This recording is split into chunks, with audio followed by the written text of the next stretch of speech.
नमस्कार मित्रों, एक बार भगवान शंकर ने माता पार्वती के साथ जुआ खेलने की अभिलाषा प्रकट की। खेल में भगवान शंकर अपना सब कुछ हार गए। हारने के बाद भोलेनाथ अपनी लीला को रचते हुए पत्तों के वस्त्र पहनकर गंगा के तट पर चले गए।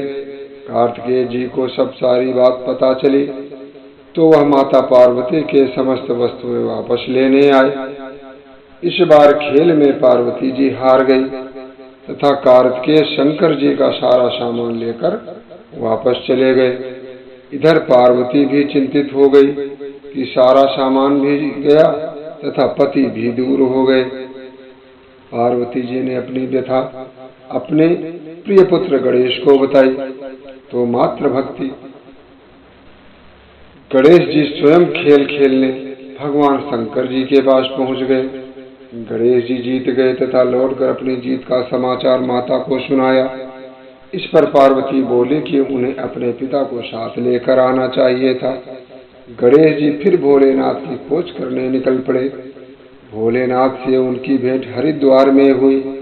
उस समय भोलेनाथ भगवान विष्णु व कार्तिकेय के साथ भ्रमण कर रहे थे। पार्वती से नाराज भोलेनाथ ने लौटने से मना कर दिया। भोलेनाथ के भक्त रावण ने गणेश जी के वाहन मूषक को बिल्ली का रूप धारण करके डरा दिया। मूषक गणेश जी को छोड़कर भाग गए। इधर भगवान विष्णु ने भोलेनाथ की इच्छा से पाशा का रूप धारण कर लिया था। गणेश जी ने माता के उदास होने की बात भोलेनाथ को सुनाई। इस पर भोलेनाथ बोले कि हमने नया पाशा बनवाया है।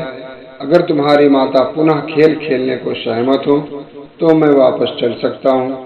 गणेश जी के आश्वासन पर भोलेनाथ वापस पार्वती जी के पास पहुंचे तथा खेल खेलने को कहा। इस पर पार्वती जी हंस पड़ी और बोली, अभी पास क्या चीज है जिससे खेल खेला जाए।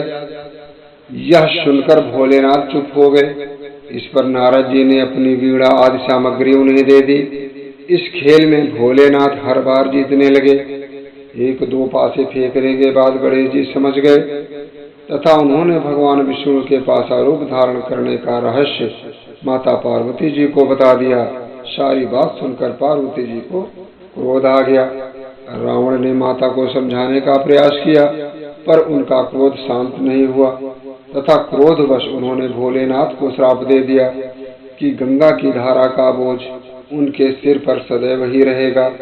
नारद जी को कभी एक ही स्थान पर न टिकने का अभिशाप मिला।